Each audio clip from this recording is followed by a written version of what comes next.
For 9 nights, protesters in Lexington have marched through downtown in strong numbers, demonstrating against police brutality and pushing for meaningful change in policing.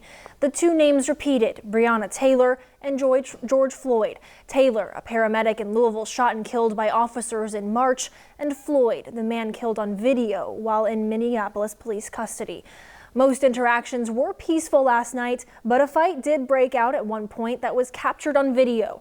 LEX18's Conroy DeLuche has more from downtown. For the 9th consecutive night, protesters gathered in downtown Lexington to try and make sure that their voices are heard. They made several stops along the way, the first one at Cheapside.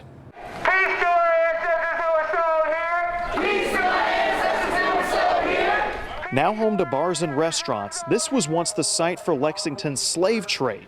It's a painful place and name for the black community. Then it was on to police headquarters, blocked by a barricade, but there were no officers present outside this evening. Protesters shared their own stories of encounters with law enforcement and feeling unfairly profiled and treated because of their race. What do we want? Justice! When do we want it? Now! After the sun set, the march moved to Short Street, passing by downtown businesses. April Taylor pointed out that they do not block an intersection for more than 8 minutes.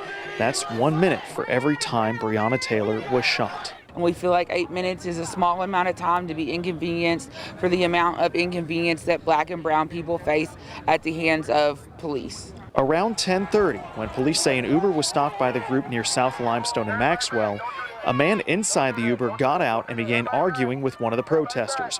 One protester shared a video of the fight with LEX18 News, and several others we talked to say the man who was inside the Uber was the one who threw the first punch, and the protester involved fought back in self-defense. We are not here to initiate violence, but as I have said several times throughout these peaceful protests, we will defend ourselves. We have every right to defend ourselves. After the brief fight, protesters returned to the county courthouse, promising to continue marching for justice, peace, and meaningful changes to the police department procedures. We've had conversations with chief letters, we've had conversations with city council, we've had conversations with the mayor, and there's been no movement. And so this is why we're out in the street doing direct action to shut things down, because we feel like we haven't been listened to when we've had these conversations. We tired of meeting. You've had the demands for a year. Meet our demands. We want LPD accountability. You want us out these streets, meet our demands. We ain't leaving these streets until our demands are met. Now, when we did talk to April Taylor